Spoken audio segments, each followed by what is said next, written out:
Hello, my name is Charmy Burrows, and I did my project on ADHD. On this slide, I wanted to explain some of the common symptoms of ADHD and how they can look different depending on a person's age. In children, ADHD is often easier to recognize because they may have trouble paying attention in class, staying focused, or sitting still. They may interrupt others, have difficulty waiting their turn, lose things often, and become easily distracted. Something I learned is that ADHD doesn't just affect children. As people get older, the symptoms can change. Teenagers and adults may still struggle with attention and impulsive behavior, but they may also experience poor sleep, anxiety, irritability, mood swings, overspending, learning difficulties, and problems with organization. I also included the ADHD iceberg image because it shows that the symptoms most people notice, like hyperactivity, inattention, are only a part of ADHD. Many of the struggles, such as anxiety, poor sleep, memory problems, happen beneath the surface and they aren't always visible.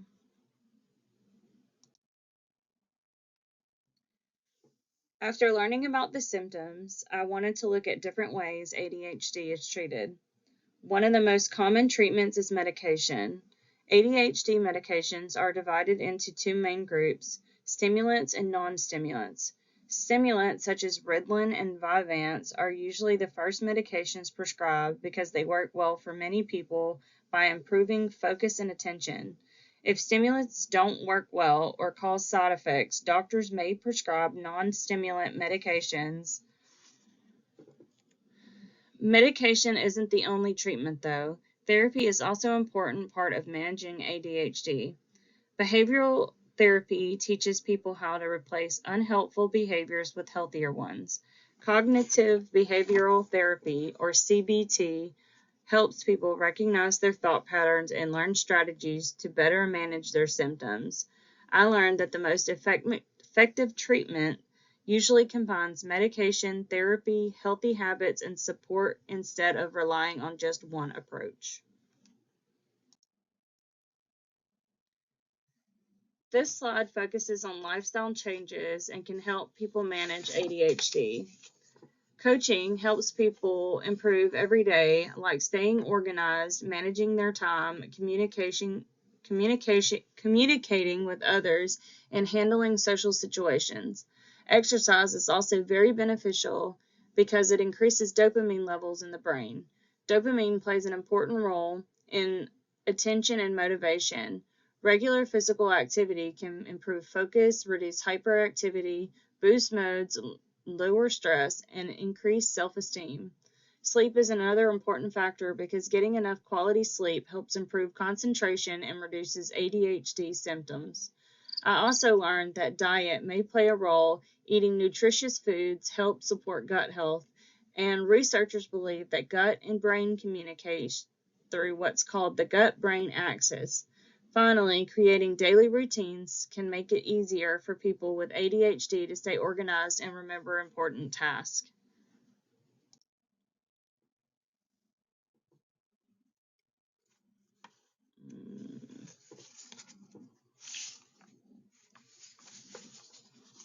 Okay, on one of the most important things that I learned was connecting gut bacteria and ADHD. Bifidobacterium is a type of beneficial bacteria that supports communication between the gut and brain through the gut-brain axis. It helps reduce inflammation and produces substances that support healthy brain function and neurotransmitter productions.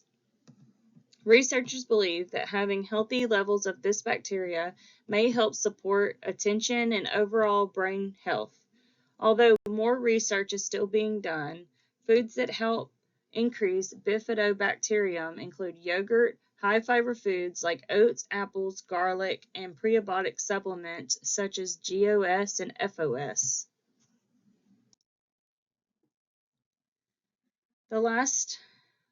This next slide talks about important gut bacteria called Faecolibacterium Pranusici. I probably butchered that. The bacteria produces butyrate, which is a short-chain fatty acid that helps reduce inflammation and keeps the lining of the intestines healthy. Researchers have found that lower levels of this bacteria may affect the gut-brain axis and could be linked to ADHD symptoms. It also helps support the production of neurotransmitters that are important for mood, concentration, and brain function. Foods that may help support levels of this bacteria include high-fiber foods like oats, fruits such as apples, prebiotic foods like garlic, and nuts and seeds, including almonds and chia seeds. Learning about gut-brain connection really surprised me because I didn't realize that the bacteria in our digestive system could have such an impact on brain health and ADHD. The final bacteria that I researched is called Rumiococcus gennavis. I learned that researchers believe this bacteria may also play a role in ADHD by affecting the gut microbiome and the gut-brain axis. When the balance of this bacteria in the gut is disrupted, it can increase inflammation and affect the body's ability to produce neurotransmitters that help with attention and focus. Although researchers are still studying this connection, the levels of this bacteria may eventually help us better understand ADHD. I also learned that eating foods that support a healthy gut health, such as foods high in prebiotics like bananas and broccoli, along with fermented foods like kimchi, may help maintain a healthier balance of gut bacteria. This really showed me how closely our digestive system and our brain work together. This project helped me understand that ADHD is much more complex than simply being hyperactive or easily distracted. It affects many areas of a person's life, including their emotions, sleep, learning, and behavior. I also learned that successful treatment often involves a combination of medicine, therapy, healthy lifestyle choices, and support. One of the most interesting things that I learned was how important gut health may be in supporting brain function and managing ADHD symptoms.